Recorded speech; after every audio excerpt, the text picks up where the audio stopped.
Hello, welcome to Itch and Ride. I'm Mark. This is my Ducati Multistrada V4S. I've actually had this for a year now and done just over 5,000 miles on it. So I thought I'd just do a little review on it today, just to let you know what I like about the bike, what I sort of dislike about the bike, and what problems I've had with it as well. So I'll see you in a minute. So if you follow my channel, you'll know that I've got a KTM 1290 Super Duke R as well as this bike.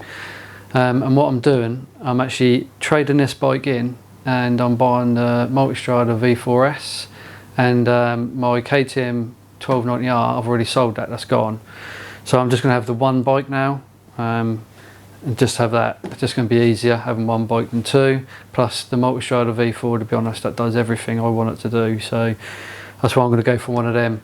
I'm not getting one because I'm unhappy with this bike or the KTM. They're both fantastic bikes. I would still say that the KTM 1290R is probably one of the best road bikes, you know, for a super naked one, because of the low down grunt of the engine, you know, the handling of it, everything about the bike's just great. So I'd recommend one of them. I would say I'm not getting rid of it because I didn't like it, I loved it.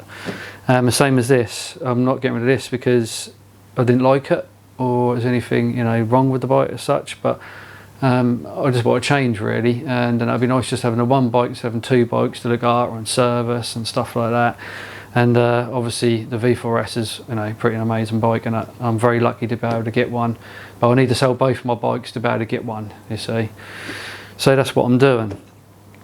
So I'll go through a few things with this. After I've had the bike a while, I realised the seat is sort of a bit uncomfortable on it, because I've quite dipped the standard seat.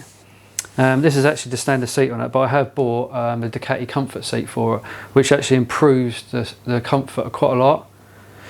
But it's about another 10mm higher, so you've got to bear that in mind if you buy one, that you know, if you can touch the floor right.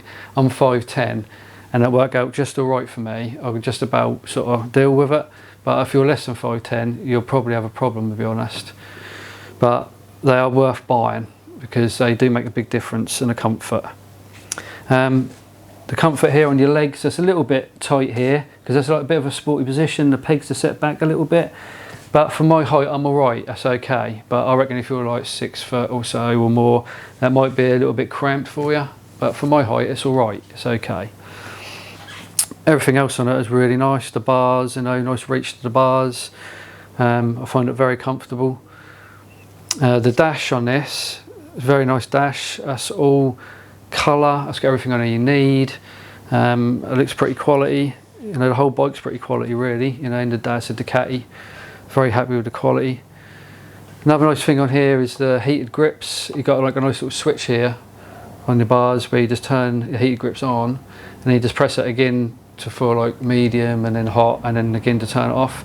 So it's nice and easy to turn your grips off and on and what temperature you want. You haven't got to scroll through all the settings on the dash while you're riding along trying to find the temperature to change it and all that, which is a nice thing, because I know actually on the V4S I think you do have to go through the dash to bloody change the temperature, which is a bit of a pain in the ass, but you know, it's going to be some pros and cons of all bikes.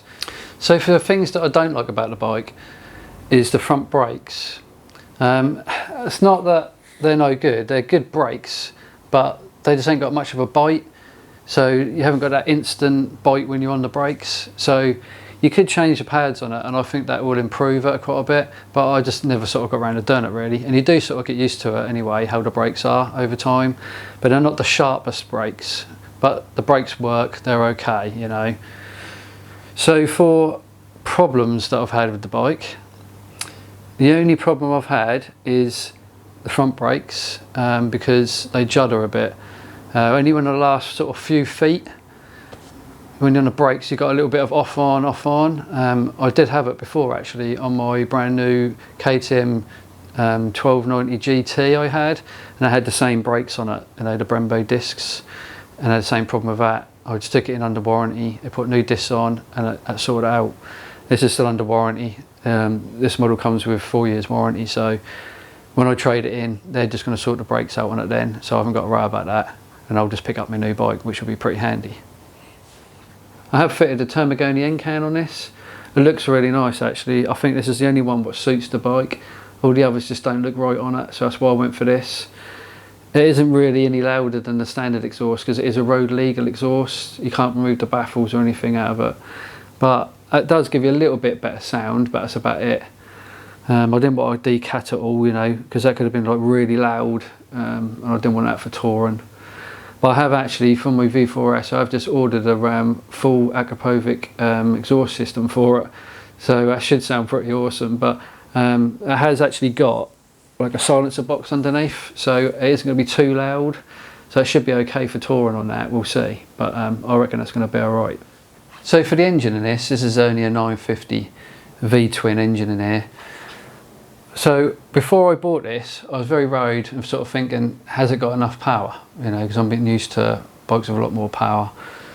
And I'm pleased to say, I've never had a time where I've wanted more power. It's definitely got enough. So if that's something you're worried about, I wouldn't worry about it. I think this has got just enough power, to be honest, for a touring bike, because a lot of time you're just cruising around anyway. But if you are like get past a car, you know, on a dual carriageway or whatever, overtake, that's got plenty of power to do that. It's not a problem, so I wouldn't worry about that. One thing I would recommend to buy for one of these is an engine guard, because they're very exposed here at the front, and you get obviously all the stones and muck and everything all flying up off a wheel and going straight onto your cylinder head and your downpipe, the exhaust. So they don't do it a lot of good. But these engine guards, they look pretty cool. They sort of go with the bike and they do a really good job to protect it. About 100 quid though, but I would recommend buying one, definitely, if you're going to buy one of these bikes. So other than the brakes, I haven't had any problems with it. It's been fantastic. I've actually, in that 5,000 miles, I've actually been to the Isle of Man, I've been to the Peak District, I've been to the Cotswolds, and I've been to Switzerland on it. And like I say, I've enjoyed it, every minute of it. It's been a very, very good bike. So I highly recommend one, especially for the money for these. You know, you're getting a hell of a lot of bike for the money, especially the S model with all the electronic suspension and the quick shifter, and so it's got everything you need on this. Especially if you get a second-hand one, there's some good prices on the second-hand ones. But even new though, well, you've got the V2 what's out now, which is the same bike as this basically, but it's got improved comfort a bit. So other than that, it's the same bike. You know, great value for money, to be honest. So it's just a little video today, just sort of, you know, letting you know what I like about the bike, what problems I had, and that's it really. I'm looking forward to getting me Multistrada V4, so hopefully I'll get it in a couple of weeks or a week or two. Can't wait. So that'll probably be the next video you'll see on my channel. So if you haven't subscribed to my channel, please do. If you like this video, give it a thumbs up, and I'll see you all in the next video. See you later.